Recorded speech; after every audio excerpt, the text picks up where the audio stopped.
Praise the Lord. Good morning. கர்த்தர் நல்லவர், அவர் கிருபை என்றும் உள்ளது. யாக்கோபு 5:11.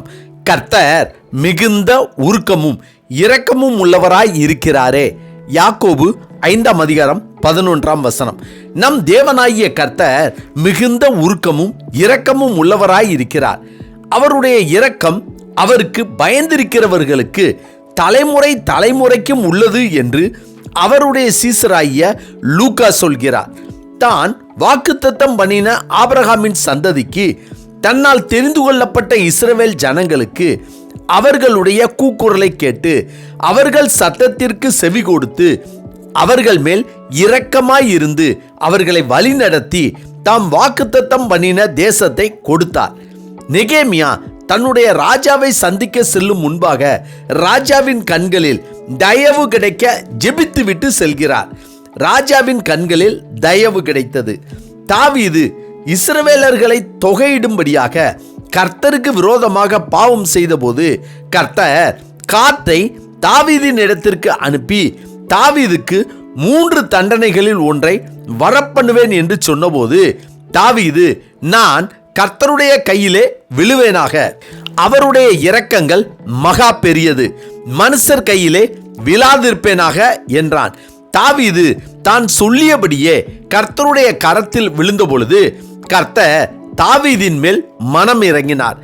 எசேக்கியா வியாதிப்பட்டு மரணத்துக்கு ஏதுவாய் இருந்தபோது ஏசாயா தீர்க்கதரிசி எசேக்கியாவிடம் வந்து, நீர் பிழைக்க மாட்டீர், மரித்து போவீர் என்று கர்த்தர் சொல்கிறார் என்று சொன்ன பொழுது எசேக்கியா, கர்த்தாவே, நான் உமக்கு முன்பாக உண்மையும் மன உத்தமமாய் நடந்து உமது பார்வைக்கு நலமானதை செய்தேன் என்பதை நினைத்தருளும் என்று விண்ணப்பம் பண்ணி மிகவும் அழுதான்.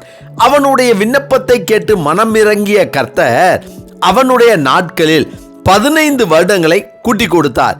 ஆண்டவராய் இயேசு கிறிஸ்து வருகிறார் என்று அறிந்த குருடர்கள், தாவீதின் குமாரனே, எங்களுக்கு இறங்கும் என்று மகா சத்தமிட்டு கூப்பிட்ட பொழுது ஆண்டவராய் இயேசு கிறிஸ்து அவர்கள் மேல் மனம் இறங்கி அவர்களுக்கு பார்வையை கட்டளையிட்டார். இதனால் தான் தங்களின் ஆபத்து காலத்திலும் தங்களுக்கு தேவைகள் ஏற்படும் போதும் கர்த்தரை நோக்கி கூப்பிட்ட போதும் அவரை நோக்கி விண்ணப்பிக்கும் போதும் கர்த்தருடைய செயல்களின் முடிவுகளை கண்டிருக்கிறீர்கள். கர்த்தர் மிகுந்த உருக்கமும் இரக்கமும் உள்ளவராய் இருக்கிறாரே. எனவே உங்களில் ஒருவன் துன்பப்பட்டால் ஜெபம் பண்ண கடவன் என்று யாக்கோபு சொல்கிறார். இன்று மனிதர்களால் நமக்கு தீங்கு ஏற்படும் போது, நம்முடைய ஆபத்து காலத்திலும் நாம் அவரை நோக்கி கூப்பிடும்போது நமக்கு உதவி செய்கிற தேவன் அவர் ஒருவரே. அவரை நோக்கி கூப்பிடும்போது, நம்மை தாழ்த்தி கெஞ்சி விண்ணப்பிக்கும் போது அவர் மனம் இறங்கி நம்முடைய சத்தத்தையும் விண்ணப்பத்தையும் கேட்டு நம்முடைய சிறையிருப்பை மாற்றி நம்முடைய தேவைகளை சந்தித்து நம்மை வெற்றி சிறக்க பண்ணுகிறார். இன்று கர்த்தரால் தெரிந்து கொள்ளப்பட்ட அவருக்கு பயந்து வாழ்கிற நமக்கு அவர் வைத்திருக்கிற இரக்கத்தை போல நாம் சந்திக்கிற மனிதர்கள் கண்களிலும் நமக்கு தயவும் இரக்கமும் கிருபையும் கிடைக்க செய்யும்படி செய்கிறார். நம்முடைய தேவைகளை சந்திக்கிறார். தம்முடைய உருக்கத்தாலும் இரக்கத்தாலும் நம்மை சிநேகித்து நம்மை ஆசீர்வதிக்கிறார். எனவே நம்மேல் இரக்கமும் உருக்கமும் உள்ள தேவனையே சார்ந்து வாழ்வோம், ஆசீர்வாதமாய் இருப்போம். ஆமென். ஜெபிப்போமா.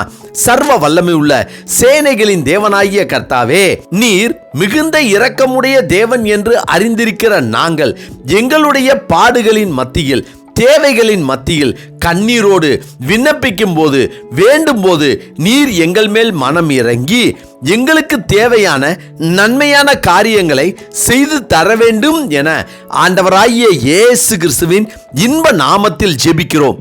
கர்த்தாவே, இந்த நாளை நீர் எங்களுக்கு கொடுத்ததற்காய் நன்றி.